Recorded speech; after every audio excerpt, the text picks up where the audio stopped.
Everyone, so today I'm going to teach you how to see recently watched reels on Instagram. It's very simple and it's very useful for you if you forget what kind of reels you have watched or you want to see what kind of interaction you have done. I think this will be a very useful video for you. So let's begin. First, let's tap on Instagram page. Hello.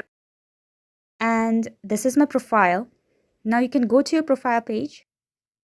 So for a moment, you can see at the rightmost side, there's 3 lines. Click on it.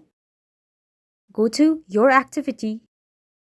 Here you can see likes, comment, notes, tags, sticker, response, reviews. So here are the line of interaction that you could see. So if you want to see what kind of post you have liked, you can go and see the post. You can even select it and unlike it if you want. So that's how it works. Now this is how you can see the like video, the recently watched video, and you can see if you have commented on any videos. So this is how you can interact. For example, if I like this reel, it will pop on likes. So just recently like a reel. Here we go. You can see a reel has passed on the like side. So hope you like this video and found it useful.